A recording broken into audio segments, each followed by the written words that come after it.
If you're considering solar installation for your home, but you're unsure about the process, uncertain what to choose to meet your specific needs, or worried about being taken advantage of by a salesman, this video is going to guide you through everything from start to finish.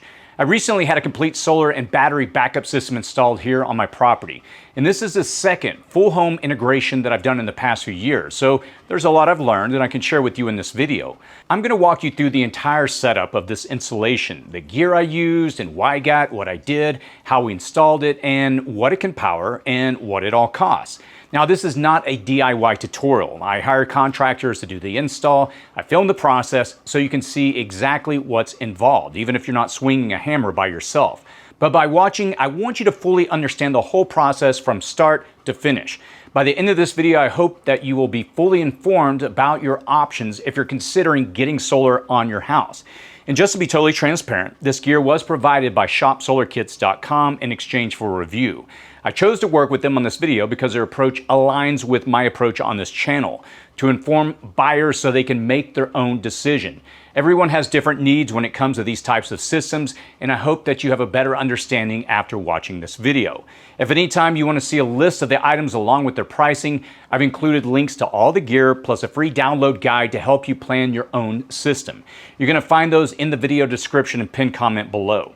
The goal of this video is simple: to educate you on what it takes to install a full backup solar and battery system on a home so you can make smart decisions, whether you go off-grid, stay grid-tied, or build something that's hybrid like this setup. Now, this setup that I have installed, it gives me the best of both worlds. It's a hybrid system that operates off-grid, and it can be connected to the grid at the same time, which I'll detail more later in this video. There's a lot I'm going to be covering, and I'll put timestamps here on the side of the screen and in the description and comment section below if you want to hop around to any of these sections. Limited time rebate. Now, before we dive in, I want to quickly mention something time sensitive. If you're watching this before the end of 2025, the federal tax credit for solar is still active. That's a significant rebate that could cover up to 30% of your system costs. But this incentive is scheduled to go away at the beginning of the year. So if you're even thinking about solar, now's the time to take it seriously. At the beginning of 2026, I'll be removing this section from the video. But for now, I'd encourage you to look into it while it's still available. Why I did this. I didn't do this to experiment. I had this system installed so I could take control of my energy, prepare for the unknown, get ahead of energy price inflation, and show my audience how to avoid overpaying for a whole home solar setup. In this area, power is often shut off during fire season, so backup is not a luxury, it's almost a necessity. The fact that it'll pay for itself and provide free electricity for years is really icing on the cake. The markup from solar installation companies that knock on your door is mostly commissions and overhead, not better gear. One of my friends recently spent over $100,000 on a solar system that actually does less than what I'm about to show you. My system costs a third of that because I skipped the middleman. And I'll be honest, I learned a few things the hard way in this process. I'll share what went well and what I would do differently so you can skip some of the headaches. System overview, ordering, and delivery. Let's start with a quick overview of what I installed. This is a hybrid solar plus battery backup system, meaning it can run off-grid, it can connect to the grid, or it can do both at the same time. And it gives me flexibility, which is one of the key reasons I went with this route. The system is built around 20 bifacial Rich Solar Mega 550 watt solar panels, giving me a total of 11,000 watts of solar. 4 5 kilowatt Pikes lithium batteries for a total capacity of 20 kilowatt hours. An EG4 kilowatt PV hybrid inverter which ties everything together, and a critical load panel which separates essential circuits from the rest of the house. The process begins with the solar panels harvesting power from the sun. Then that power is sent through wiring from the roof via a junction box that we mounted on the roof. The wires run through the attic to the inverter, which is under our patio. The inverter is the brain of the operation, routing electricity. And if the batteries needed to be replenished, the inverter will send electricity to them. If we turn on any devices in the house, it will direct the electricity from the solar panels to those devices, including appliances and the air conditioner.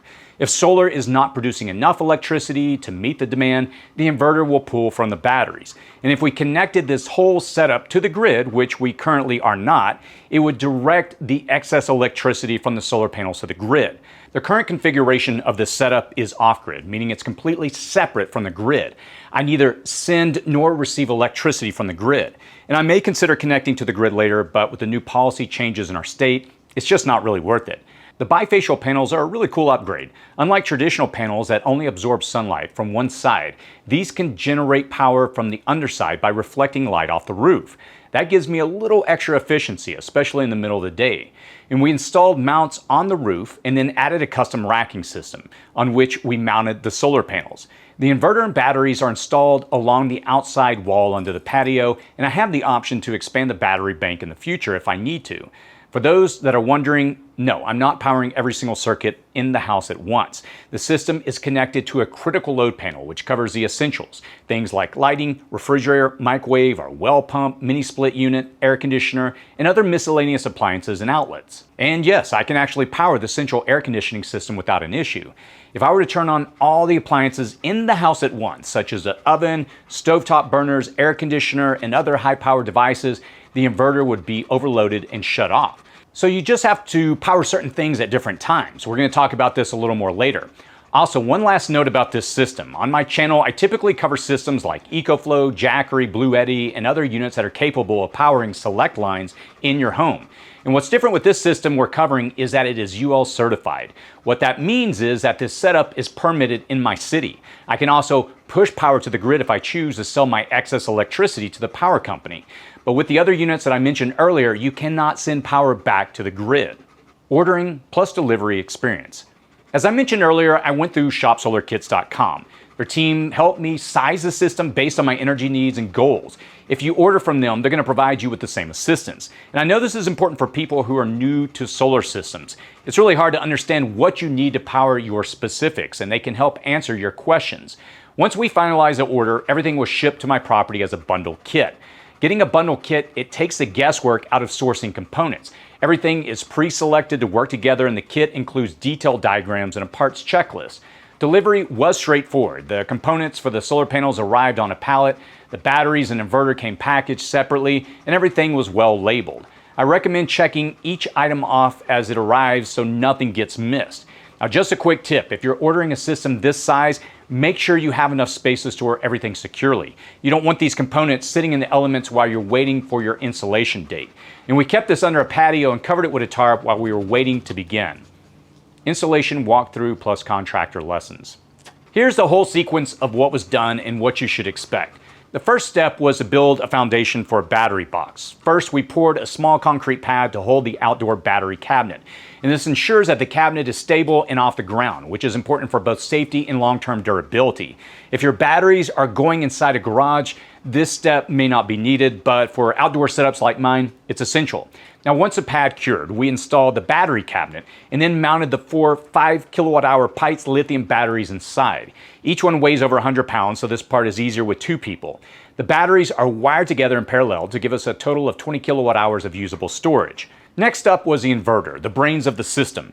We mounted the EG4 18 kilowatt PV hybrid inverter on an exterior wall close to both the main panel and the battery box to minimize wiring runs. The inverter connects to the batteries, the house, and the grid once permitted, and it handles all the switching between solar, battery, powering the house, and utility power automatically. Then came the solar panels. We installed 20 bifacial 550 watt panels on the roof using a low profile racking system. Each panel also has a TEGO optimizer installed to maximize performance of individual solar panels and add module level monitoring. They're especially helpful when individual solar panels may have shade on them to ensure the rest of the solar arrays performs at peak power. After mounting the panels, we drilled through a hole in the roof and installed a solar panel roof junction box to allow us to run conduit into the attic and route the solar wiring back toward the inverter. This part needs to be done cleanly to prevent leaks. Make sure your contractor seals and flashes these properly. A weather-sealed metal conduit was run up the exterior wall to connect the wiring from the solar panels on the roof to the inverter. Then we sent wiring going from the inverter into the house, where they were routed to both the main panel and the critical load subpanel, which sends power to the house. And once everything was connected, we powered it on, configured the inverter, and confirmed battery charging and solar production were working correctly. Contractor lessons learned. Now let me pause here for a second and give you the one part I wish I'd done differently regarding the contractor. The project took about twice as long as it should have, and managing the timeline myself, it really got exhausting. If I were to have done this project all over again, I would have defined clear milestones and timelines from the beginning of the project. Many contractors you'll find are very skilled at the work, but they lack strong project management skills. And that's why larger companies, they keep project managers in the office to keep things on track in the field. Now, my installer is very, very capable, but managing timelines is really not a strength. Of course, I save money by avoiding a company with a high overhead, but it required me to be much more hands-on. Some people may not want to deal with that issue. One side note, Shop Solar Kit now has a contractor lookup tool with vetted installers, so definitely research your options if you go that route. Here are a few tips I would recommend when hiring a solar installer. Ask if they've installed the system you've purchased, specifically if they have experience with the specific inverter, panels, and battery system that you're going to go with. And make sure they're familiar with your city's permitting process. If they don't, it can slow down the process as they have to learn the different requirements. Also, make sure your installer is comfortable working with hybrid setups. Not all electricians understand how to handle a system that can operate both on and off grid, so don't assume this. It's worth asking up front. Most companies that knock on your door, they do net metering setups, and hybrid setups like the one I'm showing you, while they're becoming more common, they are the exception. If they stumble on any of these questions, it might be time to keep looking. System capabilities, live demo, and performance. Once everything was wired and powered on, the real question was, what can this system power, and for how long? Now, my setup includes 20 kilowatt hours of battery storage backed by 11,000 watts of solar panels, and that gives me a solid amount of headroom, especially in full sun. Currently, I'm using the system in off-grid mode. That means the batteries and solar panels are powering the house 100%. No connection to the utility grid yet, since we're still waiting on permit approval. Even so, I've been able to run quite a bit. Now, here's a breakdown of what I'm powering with this setup on a daily basis. Lights, refrigerator, microwave, mini split system, water pump for the well house, several outlets inside the home. Now let's do a live demo. I'm going to start turning things on one by one so you can see how the system responds in real time. Currently, the mini split is running to keep our cold food storage room cold, and I have the lights on in the kitchen. As you can see on the app, we're not really pulling that much power. Now let's turn on the water faucet, which will cause the pump to turn on in the well house. Now we're pulling more power. Okay, next I'm going to turn on the whole house AC. As you can see, we're pulling more power. While we have the air conditioner on, let's turn on a burner on the stove, which will cause me to start pulling nearly 2,500 additional watts. Now I can keep doing this until I hit 11,000 watts of power output. So as you can see, it's a capable system of powering the core basic items. Again, I haven't had this house connected to the grid in over 2 months, and it powers everything just fine. The EG4 app gives you the complete visibility into your system. You can see battery voltage, charge status, solar production, load usage, and even tweak some things remotely. It's incredibly useful if you're trying to keep track of your usage in real time, especially in an off-grid mode. Now, I use the TGO app, which lets me monitor panel level performance. That means I can spot issues like shade or underperformance on a specific panel and optimize accordingly. Now, having these two tools together, one for overall system performance and one for individual panel output, has made it really easy to manage the system day to day. Right now, the system is running in full off-grid mode. Once permitting is complete, I may switch over to hybrid mode, where I can push excess power back to the grid and use it like a massive uninterruptible power supply. That means lower utility bills, automatic backup during outages, and the flexibility to expand over time. So whether you're preparing for outages or just looking to take control of your energy use, this kind of system can handle a lot, and it can scale with your needs. Cost, ROI, and value comparison. So let's talk cost. This entire system, including 20 bifacial panels, 4 Pites lithium batteries, the EG4 hybrid inverter, mounting gear, and all the accessory, wiring, and all the other items that go into making the system work, it came in at around $27,000. Regarding labor and installation, along with some additional material that we needed, it added about another $6,000, bringing the total cost to roughly $33,000. Now, I know that's not pocket change, but here's why this is worth every dollar compared to what most people are paying for a comparable setup. I've had friends get quotes ranging anywhere from about $60,000 to $100,000 for similar systems through traditional solar companies. These are the people that will often knock on your door asking if you want to buy solar. Now, one friend of mine signed up through a solar rep and ended up with a system that offered less functionality than mine for nearly 3 times the price. That's because the traditional route often includes massive cell commissions, financing markups, proprietary equipment that locks you into their system, and almost no transparency on what you're getting. So what's the return on investment? That really depends on how you use your system. If I were living in this house full time, the typical electricity bills are around $250 to $300 a month. The system would pay for itself in roughly 9 years. Now, currently our state has transitioned to what's referred to as NEM 3.0, making it no longer worthwhile to push excess power back to the grid. Now, I say this because under the previous plan, NEM 2.0, they would pay you a lot more for the excess power that you produced with solar, and the payoff time for the system was much faster. So be sure to check your state's utility solar buyback rates to help you to determine the payoff timeline. Now, after those 9 years, it's essentially free power. These systems are rated for about 20 years, so you'll have 11 years of essentially free electricity. Now, can it go beyond 20 years? Yes, but the panels and batteries, they won't produce quite as much. And even if you're not doing this just for ROI purposes, think about the other benefits. Backup power during blackouts, lower energy bills, control over your energy future, and peace of mind when the grid goes down. Those are things that are really hard to put a price tag on. The key takeaway is that by bypassing salespeople and working directly with a supportive supplier, you can build a high-quality, code-compliant system at a significantly lower cost. And the truth is, this route isn't just cheaper, it's smarter. You stay in control, you choose the parts, and you learn the system inside and out. FAQs and lessons learned. All right, let's run through a few of the most common questions that I get about a solar system like this. The first question is, what happens at night or when it's cloudy? The system automatically switches to battery power when the sun goes down or solar production drops.